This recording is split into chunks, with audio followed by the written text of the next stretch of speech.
Campaign management is a contradiction in terms. Players are Loki-esque agents of chaos who will ignore your plot hooks, murder your favorite villains in a single fight, and then get themselves killed by walking into quicksand. Hi everyone. Welcome to Khyber Shards, a 5th edition actual play show set in the Eberron campaign setting. I'm Philip, and as you can see, I'm alone. This is a Khyber Shards Answers episode, and this is the episode on campaign management and planning, as suggested by our wonderful community over on our Discord. If you'd like to be a part of that conversation, you can find the link in the description below. Okay, so maybe I overstated the point. Yeah, you can manage some of it, but the larger point is that while I'm not an adversarial GM and I don't view the players as my enemy, there is an old saying about your enemy that applies very well to the relationship between the GM and players, and that is that no plan survives contact with your players. So I suppose in my first key to campaign management, and Eric and I have talked a little bit about this on knowledge check episodes, is you need to be flexible. You need to be ready for the players to go way off the rails. Rails is a hot button term in D&D. There are a lot of people who don't like the idea of railroading your players, and I tend not to want to railroad my players. I tend to run a campaign that is a little more of a sandbox or theme park or whatever metaphor you want to use, rather than forcing my players in a particular direction. But off the rails in the sense of, I had planned for this, but instead we're doing this. And that will happen. So, I'm going to talk a little bit about my campaign management strategies, my campaign planning processes, and what it's like to prepare for a recorded game versus a live game, because at least for me, there are enormous differences. So first off, on campaign management, I have learned a lot of campaign management tricks over the course of my many years as a GM, but the number one thing for me has been finding what your preferred campaign management system is. There are so many great digital campaign management tools out there. D&D Beyond is starting to have a lot more. Obsidian Portal used to be the sort of the gold standard. World Anvil is really cool for managing sort of an encyclopedia of your world. And of course, a lot of people use Wikia for campaign management, as well as for keeping track of NPCs and plots and things like that. But I'm old-fashioned. I think best when I'm writing, and so I like campaign management in a notebook with a pen. The thing is, I often get good ideas when I'm not sitting at my desk at home where my notebook is. And that is a pretty big drawback of the pen and paper method. One solution is to just write it down on whatever you've got. That's the solution I took for my first campaign, the big campaign that I ran with Eric, Unfinished Wars. And the result of that is that here are my GMing notes. None of these notebooks are more than maybe half full. The thin ones are maybe a little more. But over the course of campaigning, over the course of running that campaign, I changed notebooks at least 6 times. And I'm fairly certain there are others that I didn't find. And so these are fairly chronological. I mean, I would find early stuff in one of these and late stuff from the campaign in another one of these. So it isn't that it's quite so disorganized as that. But it did mean that late in the campaign, if I wanted to, say, go back and recall something from early in the campaign, I had to figure out which notebook I was using at that time. And there's all sorts of, like, hidden gems in these notebooks. One of these notebooks has a handwritten out notation regarding what would happen if the adventurers lost the the whole thing, like lost the big battle, what would the campaign be like? Here, actually, to show that I've not gotten over this habit, here are my notes for session 0 of Khyber Shards in one of my old campaign notebooks from Unfinished Wars. This has got a lot of school notes in it, in addition to a bunch of Unfinished Wars campaign notes. This is my player notebook from Unfinished Wars because I co-GM'd with Eric, so we would alternate. It's got my spells or rituals because this was 4th edition in it. This is another one that was split between school and GMing. It's got little tabs. I was getting organized. This one is for my school stuff. This is for my DMing stuff. It's got notes on a mission we never ran.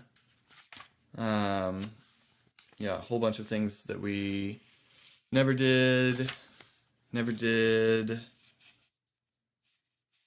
Never get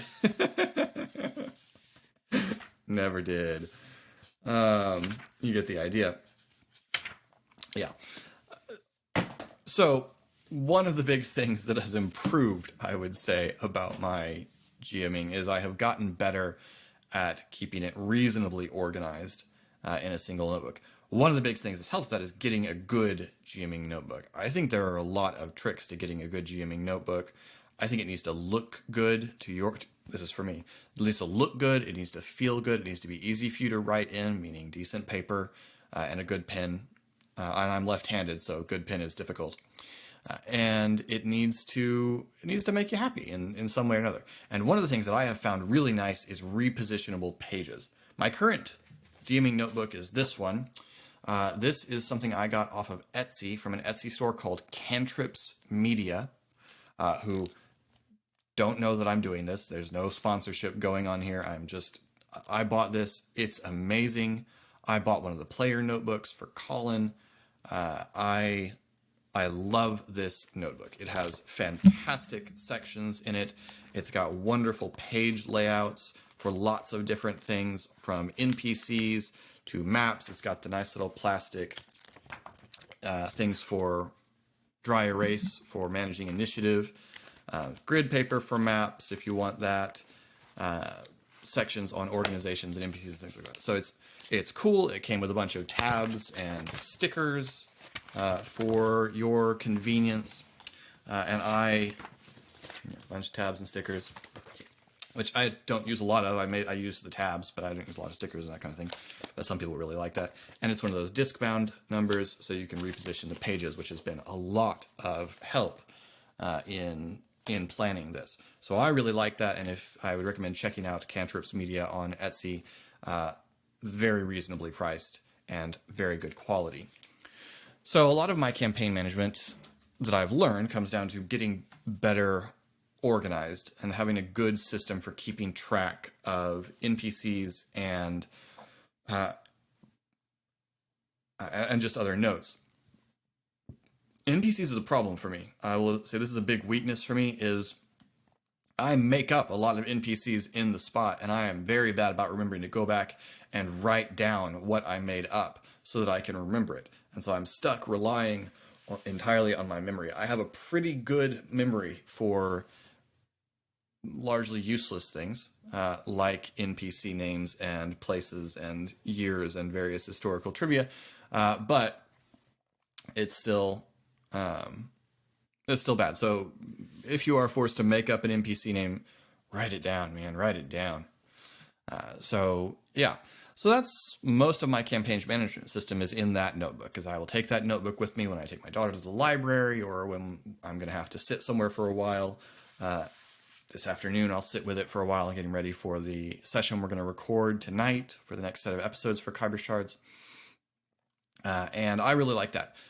Now, that's for this. I have other options when talking about in-home games. And that was another question, is what's the difference between planning for a recorded game versus planning for a live game? It's really big for me. It's probably not big for everyone. It's probably not as big for Eric. partly because we often play in person when we're recording, and so they sort of combine. But for me, it's really big. When I'm playing in person, I really like maps and minis and props and music, and all of those things are a lot harder when recording. Obviously, props, the way that we're recording this at a distance, props are impossible, or nearly so. Maps are possible, but I have found them a little bit tedious. We may play around with adding maps when we get to like a big encounter or something like that. Music, likewise, is possible, but a little bit tedious, a little bit difficult. We've talked about a few ways to make doing live music, and I don't mean like adding music back in. That's just a matter of editing, and that's just. But I mean in the moment, because that's the whole point. Is I'm not. No offense, I'm not worried about whether there's a cool soundtrack for you as you're watching, but being able to play atmospheric music, I have found really helps get players into the mood, and helps me get into the mood. So I really like doing it. So I'd like to be able to do that at some point, but it is a little bit trickier, of course, when we are recording all of this. So yeah, a lot is very, very different. The other big difference is in my campaign session notes, I will make a note of episode 1, episode 2, episode 3, more realistically, episode 1, episode 2, just to try and track what is the beat I want to end the episodes on. And it doesn't always work out. Sometimes time just doesn't work out. Sometimes the players do something extremely unexpected and I don't make it to that story beat. But it's helpful to have those beats written down for me to know when to say, and we'll wrap up there.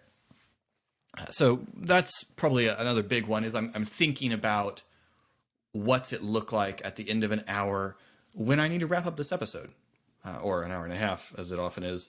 Trying to get better about that, just to respect my players' time. Not that I'm sure many of you mind having the extra 30 minutes in there.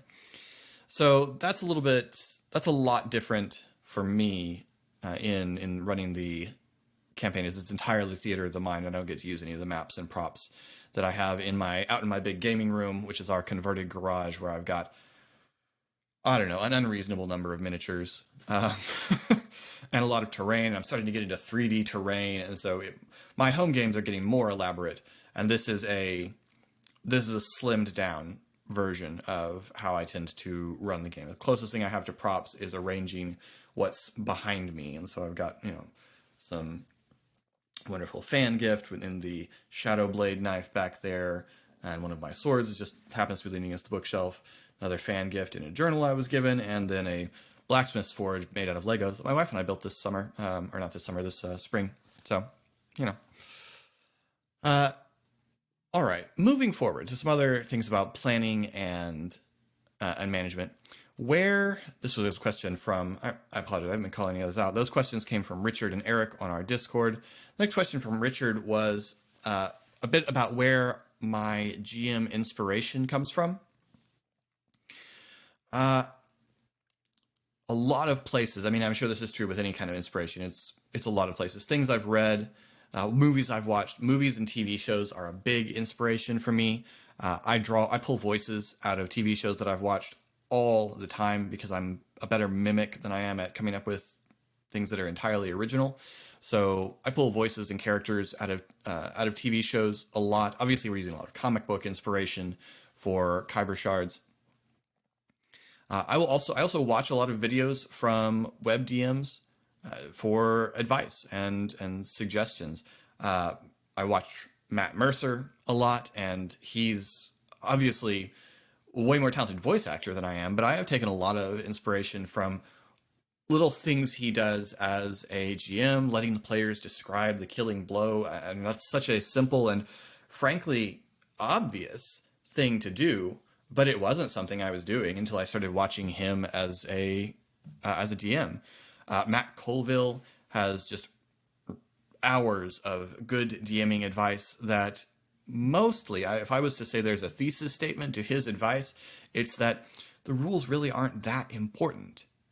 And that's a big influence on me, which you can probably tell.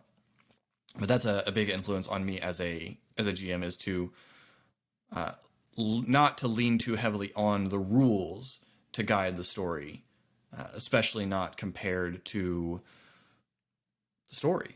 Let the story guide the story. And that's a big part of that. But also not being afraid to throw things at the players that they are not ready for. I think that's another thing I've drawn pretty heavily from Matt Colville's advice. So I become a better GM by listening to other GMs talk about GMing. That sounds, I don't know, like a tautology, but it's true. I recommend it. If you're going to try and run games, watch other GMs who are good at it. Learn from them and borrow their ideas. The push mechanic in Khyber Shards, which I'm very happy with, is not really my invention out of whole cloth. I borrowed the idea from other systems like Forged in the Dark and came up with how I thought it could work in 5th edition with the assistance and advice of our Discord community. I talked about it with the patrons on our Discord community to see what they thought, because there's some great GMs on our Discord community, which has a whole channel dedicated to DM advice. It sounds like I'm turning into a commercial for our Discord community. I'm just saying this has helped me as a DM on this show to be able to crowdsource advice from the very, very talented DMs and GMs on the Discord that I'm a part of. So that's a big part of it. And then a lot of RPG and otherwise books are inspirational. Not actually a lot of novels. We kind of addressed this on a previous Khyber Shards answer, so I'm not going to get into it. I don't draw a lot directly from novels, although sometimes big ideas and concepts from novels. My home game here, the campaign we finished a couple of years ago now, The Mummy's Mask, had an entire culture of drow living under the desert, and I based them on the Fremen from Frank Herbert's Dune.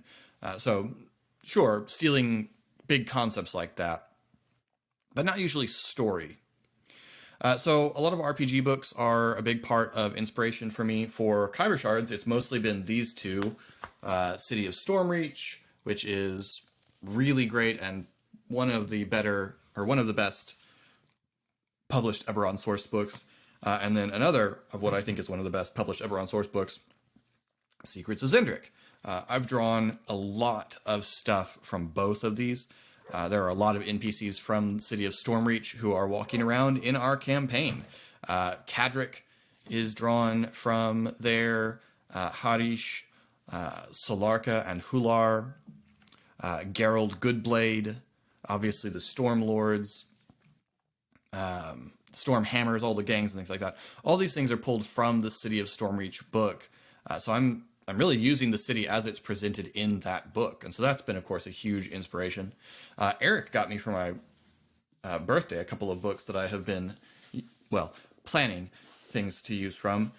This is an Atlas of Cursed Places, which is about just the scariest places on the world, and an Atlas of Lost Cities, which is just a bunch of maps and images of ruins, which hasn't become super important yet, but as the campaign widens and as the players leave Stormreach occasionally, I think it will be very, very useful. Another big RPG book inspiration recently been Exploring Eberron by Keith Baker. This is a relatively new one, which you can get on Drive Through RPG in the DM's Guild, and you can also order it in hardback from Keith Baker. It's great. If you like Eberron, highly recommended. Eric and I did a whole review of it. You can check that out. We did a whole conversation with Keith Baker about it, and you can check that out as well. So I'm not going to go into a whole lot there. But those are a lot of my inspirations, as I draw a lot of inspirations from RPG book. I collect RPG books. A small piece of my collection right there. The rest of it is mostly out in the garage. And I borrow mechanics, and I borrow ideas, and I borrow plots, and I borrow whole adventures. So RPG books should be viewed, in my mind, as toolkits that you can pick and choose bits of to stick into your campaign. And so that's a lot of my inspiration as well. Then we had one more question in our QA tier that I want to get to, make sure I get to real quick, which is, what tools do you use for pacing your campaigns?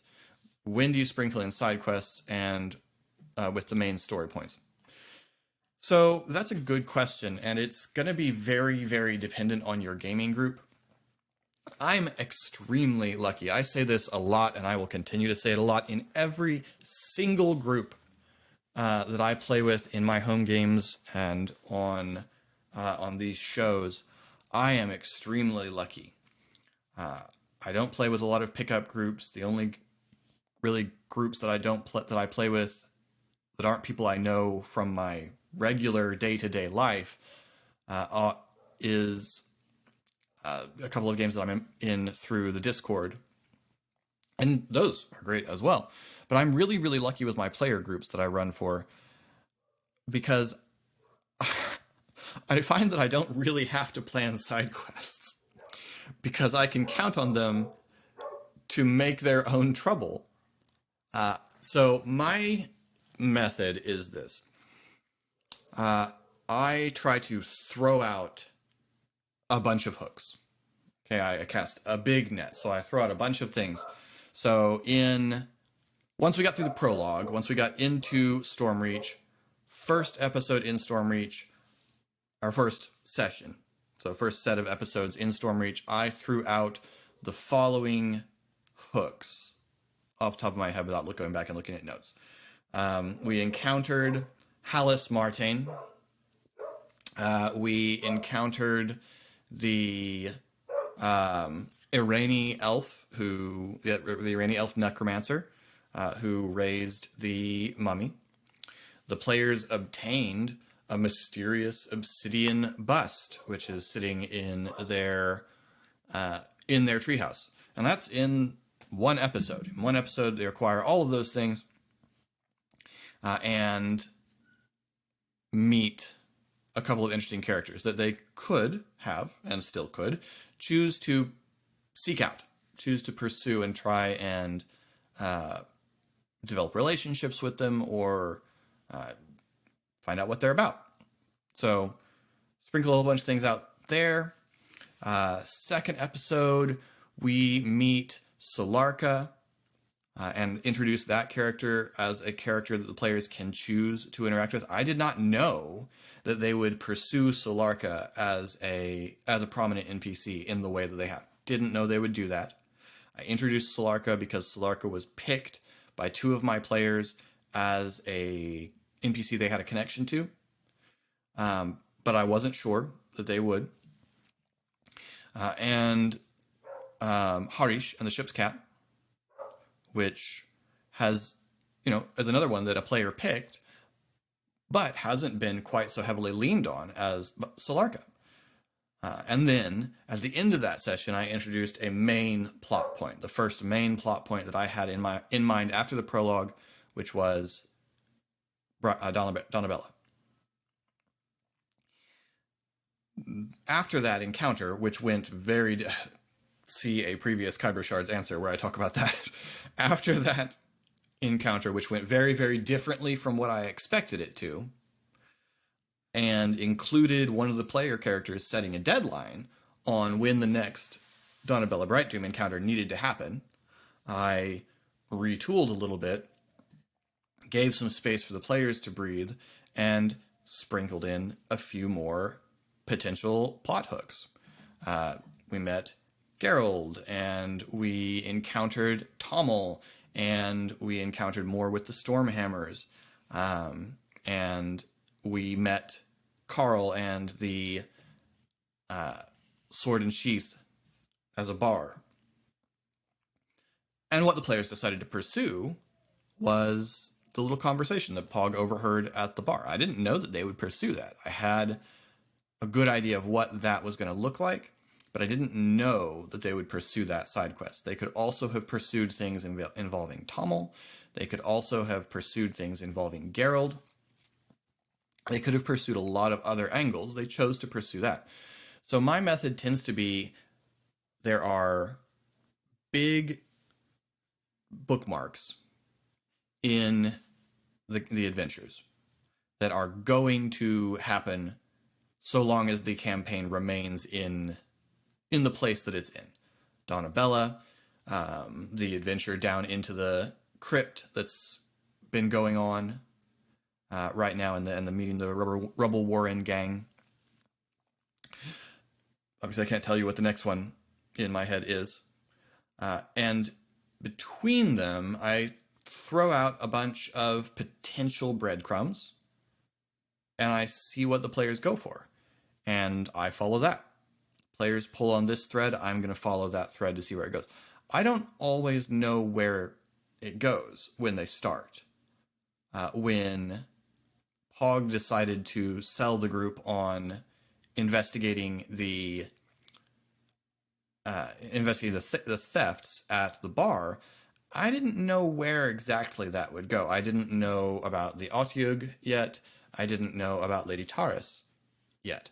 I knew there was a boggle because boggles are funny and it would be fun to use a boggle. And so I knew there was a boggle and that's what was doing the theft. But that's all that I knew. Once they got into that, I began filling out where the rest of the trail went. And I had little partial adventures like that involving Tommel and involving Geralt and involving various other things in the story so far. And some of those are still out there. Some of them have, I guess, kind of expired or have stopped being relevant, although I still have the hooks and I could reuse them later. But yeah, so I would say that's my thought. I have found that I'm never going to get very far in a single session unless things are really piling on. I can usually count on my players to spend a good bit of a session in conversation with NPCs or conversations with each other. And unless I'm presenting them with an immediate danger, I can sort of let them take the pace and push when I need to push to manage that. So that's the way I sort of mix big plot points and side points. And that's true in Khyber Shards, but that's also just generally true in my campaigns. The structures of my different campaigns run differently, partly according to system, partly according to my own narrative preferences, and sometimes just due to the players. Khyber Shards is moving... Well, a lot is happening, so it is moving fast. But it is kind of, like, chronologically in the world, moving quite slowly. And that can become a problem. In that it can start to become implausible that everything is happening this close together. And so you want to give place to breathe, but, with Khyber Shards, my issue with that would be, what was I going to do? Just say, okay, well, no, you can't have this conversation. It has to happen next week. You could do that, and sometimes that might be appropriate, but I haven't wanted to do that very much with Khyber Shards, so things are happening all together because that's kind of what the players are choosing. They're choosing to really focus in on these things and not to let things simmer much, which is fine. That's a way to go. And that's what I'm saying is, as far as pacing a session is kind of my job. Pacing the campaign is kind of 50-50, me and the players. What are the players going to go for? How quickly are the players going to push through things? How quickly are the players going to pursue information? And pacing of the session, as much as it is my place to plan the pacing of the session, players, they get a vote. They have a lot of control over how quickly things are going to move, unless you fight them for that control. And I don't like doing that. And usually, every now and again, there's a good argument to be made for having someone kick down the door. That happened in the last episode. Last episode, we were getting into an argument that was going to go round and round because the players were trying to reason. We're trying to reason with a preteen. I have one, and so I can say that. If you have one, or have had one, or remember being one, or teach them, you know what I'm saying. The player characters were trying to reason with a preteen, and that was just never going to end, no matter how many good persuasion rolls you roll. That was just never going to end unless they picked her up and ran or gave her her way. And it was becoming clear that neither of those were going to happen quickly. And so I had someone kick down the door by introducing a problem. So there's some things you can do to push the pacing along when it's getting slow or circular, but as long as the players are having fun and not feeling more frustrated than you want them to feel, then I'm usually okay with letting a slow pacing go. Khyber Shards, I have a little bit of a different feel for that because I'm also thinking about the pacing from the perspective of the audience and, okay, when does this get tedious, you know? And you want to push things along before it gets tedious when you have an audience.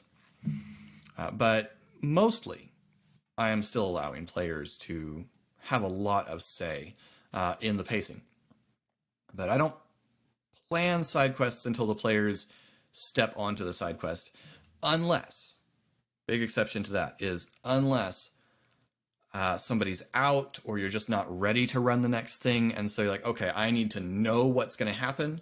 And so I'm going to create a quest that is going to pull them off to the side. If I just needed to have control, absolute control over what was going to happen tonight when we sit down to record Khyber Shards, let's see. I would kidnap Solarka. I would put Solarka in danger. The whole party likes Solarka. All the players really like Solarka. They would go. So I could be confident of that. I would say put Donabella in danger, but we just got Donabella out of danger, so that wouldn't be exactly an option. Another thing I could do if I was going to try and force the player, another thing you can do if you're trying to force the players into a place to just, okay, I need you to sit still for a minute. Arrest the players. Get the players arrested. This is dangerous, especially if your group is one that's willing to kill a bunch of the local, whatever the local law enforcement is in your world. But arresting the players, and that sounds dumb. That sounds like the players are not going to find that fun. But seriously, there are so many fun things you can do in that situation. Let the players try to escape the prison. Put them in an interrogation room and have them asked questions individually by the same investigators just to see what their answers are, how their answers are different. There's a wonderful episode of Firefly where practically the whole episode is just the various members of the crew being interrogated about their lives on Serenity. And it's hilarious. It's one of the best episodes, one of my favorite episodes. I've used that as the starting point of a campaign. The player characters have been arrested and they are being interrogated over an incident that they don't know about. So that's, you can do things to make the players sit still, but I tend to let the players have a long leash and go where they want because they're going to find the fun, and I enjoy the challenge of improvising when they go off the rails. So number one GM advice, campaign management trick, just be ready to make it up off the top of your head.